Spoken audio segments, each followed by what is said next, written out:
Arruiné mi vida y maté a la mujer que amaba para ocultar un crimen de mi hermano, pero acabo de descubrir que él me manipuló para que hiciera el trabajo sucio, y ahora me tiene acorralado con una llave y un secreto aún más oscuro. Todo empezó hace 6 años.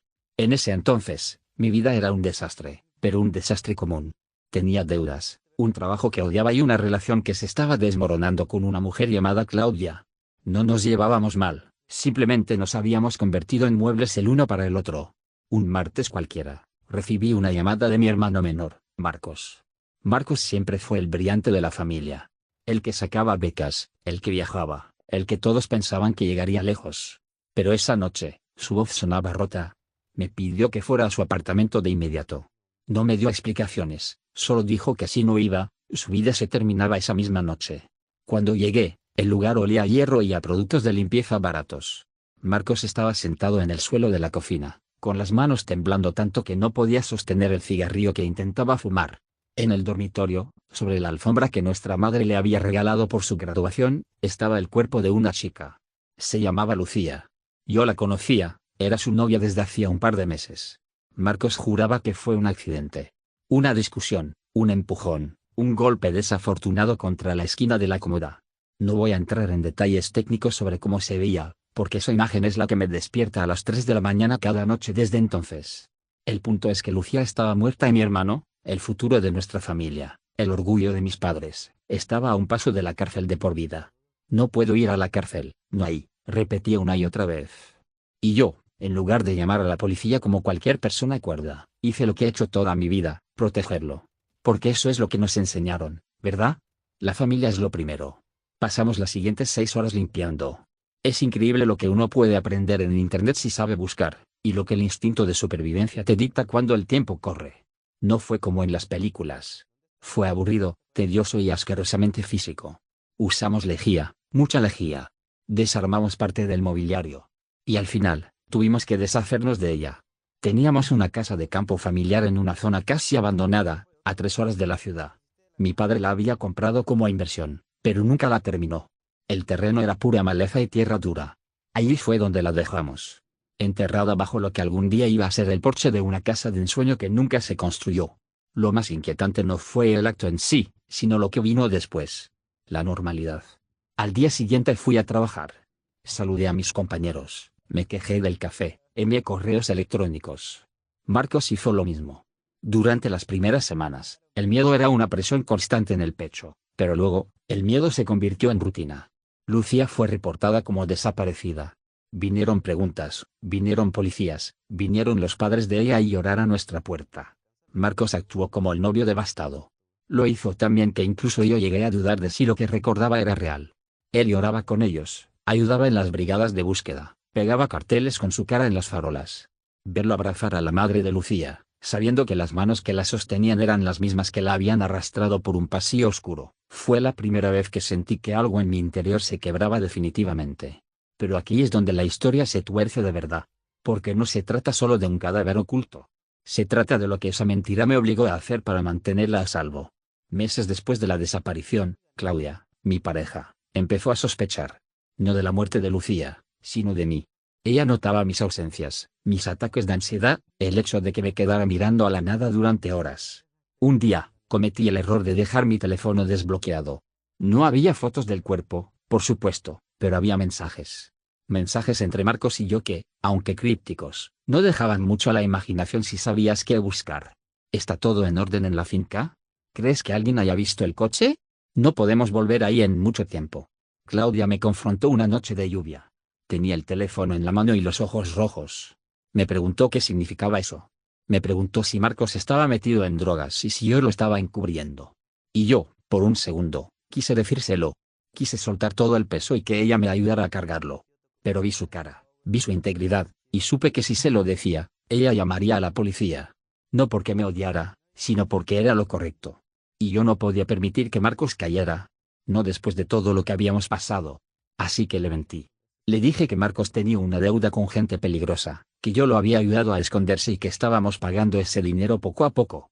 Ella pareció creerlo a medias, pero su confianza se rompió. Empezó a investigar por su cuenta. Empezó a hacer preguntas a los amigos de Marcos.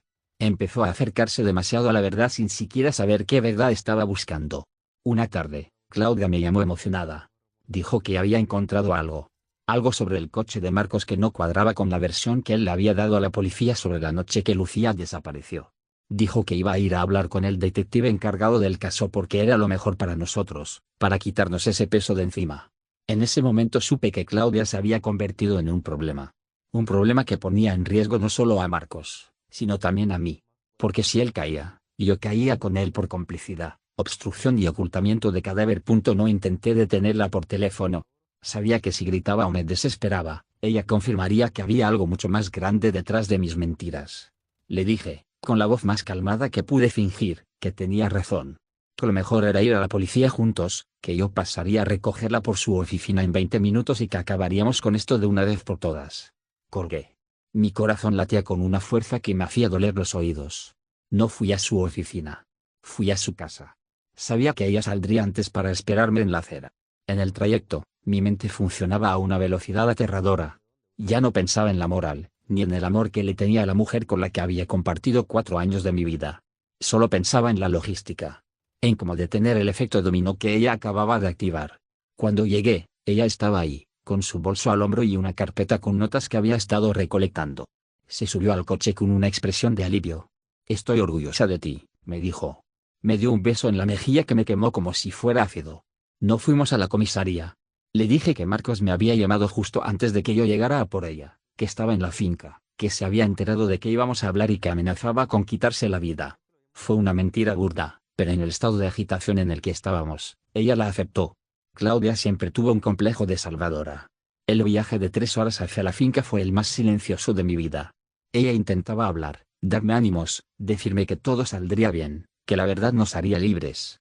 Yo solo miraba la carretera, viendo cómo la luz del día desaparecía y nos adentrábamos en la zona rural, donde las farolas son lujos inexistentes. Llegamos a la propiedad. La estructura a medio construir se alzaba como un esqueleto gris bajo la luna. No había rastro del coche de Marcos. Claudia bajó del coche, confundida. ¿No ve su auto? ¿Estás seguro de que está aquí? Caminamos hacia la zona del porche, la zona donde la tierra aún se sentía un poco más blanda si prestabas atención. Le dije que tal vez estaba dentro de la estructura. Ella entró delante de mí. Tenía su linterna del móvil encendida. Lo que pasó después es algo que mi cerebro ha intentado editar 1000 veces, pero los detalles siempre vuelven. No hubo una pelea épica. No hubo un discurso de villano. Fue rápido. Fue sucio. Fue necesario. Al menos eso me repetía mientras sentía el peso de su cuerpo desplomarse. No la maté en ese momento. Solo quería dejarla inconsciente para pensar, para ganar tiempo. Pero el pánico es un motor ciego. Me di cuenta de que no había vuelta atrás. Si despertaba, ya no sería la mujer que me amaba, sería el testigo que me enviaría a la horca. Enterré a Claudia a menos de 3 metros de donde estaba Lucía. Esa noche morí yo también. El hombre que regresó a la ciudad a la mañana siguiente era una cáscara vacía que manejaba un vehículo. Reporté su desaparición al día siguiente.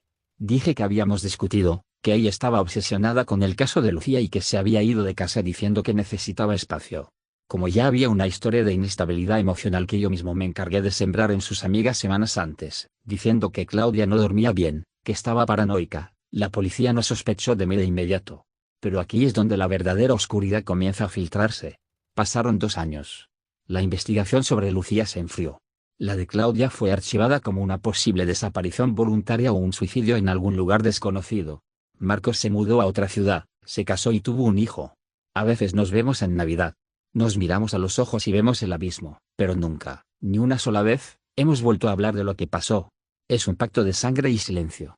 Sin embargo, hace 6 meses, recibí una notificación en mi buzón.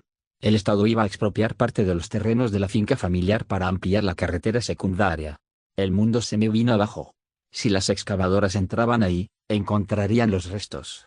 No solo los de Lucía, sino los de Claudia. Y la posición de los cuerpos, la forma en que fueron enterrados.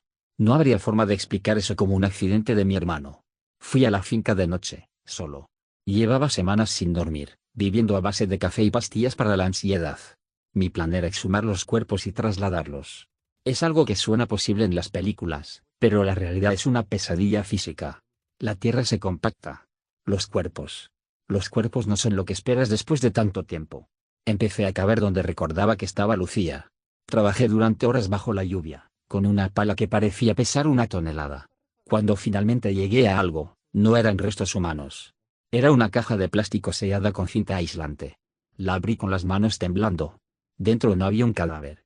Había ropa de mujer, un par de zapatos, y un teléfono móvil que reconocí al instante. Era el de Lucía. Pero no había huesos. No había nada orgánico. Confundido, aterrorizado, corrí hacia el lugar donde había enterrado a Claudia.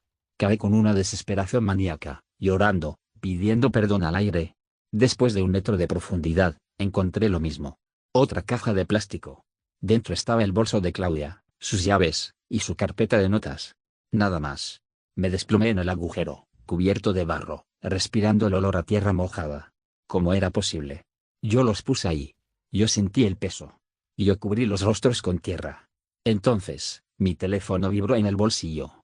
Era un número desconocido. Un mensaje de texto que solo decía: gracias por guardarlas tan bien durante estos años. Pero necesitaba espacio en el jardín. Mira detrás de ti. Me quedé paralizado, con el barro filtrándose por mis uñas y el frío de la lluvia calándome hasta los huesos. No me atrevía a girar la cabeza. El bosque que rodeaba la finca, que siempre me había parecido un refugio de privacidad, ahora se sentía como un coliseo lleno de espectadores invisibles. Cuando finalmente reuní el valor para darme la vuelta, no vi a nadie. Solo la estructura gris de la casa a medio construir, recortada contra el cielo nocturno. Pero en la ventana del piso superior, donde no debería haber nada más que vigas y polvo, brillaba una luz tenue. Una luz azulada, como la de una pantalla de ordenador. Subí las escaleras de cemento, tropezando con los escombros. Mi mente intentaba procesar lo que acababa de ver en los agujeros. Si los cuerpos no estaban ahí, ¿dónde estaban? ¿Quién los había sacado? ¿Y desde cuándo? La idea de que alguien me hubiera estado observando cavar esas tumbas, que alguien hubiera esperado a que yo me fuera para desenterrarlas y reemplazarlas con cajas, me provocaba una náusea insoportable. Al entrar en la habitación superior, encontré una tableta apoyada en un bloque de cemento. Estaba encendida. En la pantalla se reproducía un video en bucle. No tenía audio, pero no lo necesitaba. Era un video de seguridad, en blanco y negro, con ese grano asqueroso de las cámaras baratas. En la imagen se veía el porche de la finca. Se veía a un hombre arrastrando un bulto envuelto en una lona. Se veía todo el proceso. Mi desesperación, mis lágrimas, la forma en que golpeé el suelo con la pala cuando terminé. Pero el video no terminaba ahí. La imagen se aceleraba. Pasaban las horas en el contador de la esquina inferior. Y entonces, aparecía otro hombre. No era un extraño. Era Marcos. En el video, mi hermano llegaba a la finca apenas 2 horas después de que yo me fuera. No parecía sorprendido. No parecía asustado. Llevaba una excavadora pequeña, de esas que se alquilan para jardinería. Con una eficiencia escalofriante, sacó lo que yo había enterrado. Pero no se detuvo ahí. El video mostraba cómo, meses después, hacía lo mismo con el segundo bulto. El de Claudia. Él lo sabía. Él siempre lo supo. Escuché un crujido detrás de mí. Esta vez no fue el viento. Me giré y vi a Marcos apoyado en el marco de la puerta. No se veía como el hombre que lloraba en Navidad. Se veía tranquilo, casi aliviado. Signo de interrogación abierta. ¿Por qué, Marcos? Logré articular. Mi voz sonaba como si tuviera cristales rotos en la garganta. Él suspiró y se guardó las manos en los bolsillos de su chaqueta cara. Para protegernos, de verdad, dijo con una suavidad que me dio más miedo que cualquier grito. Tú eres un romántico, hermano. Crees que enterrar algo en el jardín de la familia es ocultarlo. Pero las propiedades se venden, se expropian, se investigan. Yo necesitaba algo más permanente. Signo de interrogación abierta. ¿Dónde están? Pregunté, aunque una parte de mí no quería saberlo. Están donde nadie las buscará jamás. En los cimientos de ese complejo de apartamentos que mi constructora terminé el año pasado. Bajo toneladas de hormigón armado. Estás a salvo. Estamos a salvo. Me quedé mirándolo, sintiendo un vértigo absoluto. Mi hermano, el chico brillante, el que yo pensaba que había salvado de la ruina, había estado un paso por delante de mí todo el tiempo. Pero entonces, algo hizo clic en mi cabeza. Un detalle que no cuadraba. Signo de interrogación abierta. ¿Cómo sabías lo de Claudia? Le pregunté. Yo nunca te dije que ella. Marcos sonrió. Fue una sonrisa triste, casi paternal. Ella me llamó esa tarde, antes de que tú llegaras a su oficina. Me dijo que sabía lo de Lucía.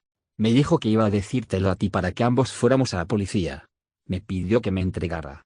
Me dijo que me ayudaría con los mejores abogados si confesaba. Hizo una pausa y dio un paso hacia la luz de la tableta. Le dije que te esperara. Sabía que no podrías permitir que me destruyera. Sabía que harías lo necesario. Solo tuve que sentarme a esperar a que hicieras el trabajo sucio por mí. Una vez más. El aire se escapó de mis pulmones. Claudia no iba a traicionarme. Iba a intentar salvarnos a ambos. Y yo la maté porque pensé que era una amenaza para el hermano que, en realidad, me estaba usando como un peón. Lucia tampoco fue un accidente, ¿verdad? Susurré. Marcos no respondió. Simplemente apagó la tableta y caminó hacia la salida. No importa lo que fuera. Lo que importa es lo que somos ahora. Somos dos hombres que comparten un secreto y una base de hormigón. Tú me salvaste de Lucía, y yo te salvé de Claudia. Estamos en paz. Se fue. Escuché su coche arrancar y alejarse, dejándome solo en esa cáscara de casa, rodeado de agujeros vacíos. He pasado los últimos meses viviendo en un estado de vigilia constante. No puedo mirar a mi sobrino sin pensar en lo que hay bajo sus pies cuando camina por la ciudad.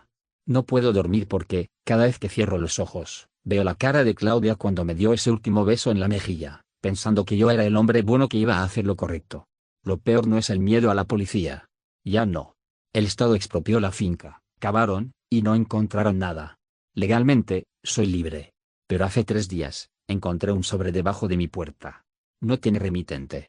Dentro solo hay una llave y una dirección de un guardamuebles a las afueras de la ciudad. No he ido todavía.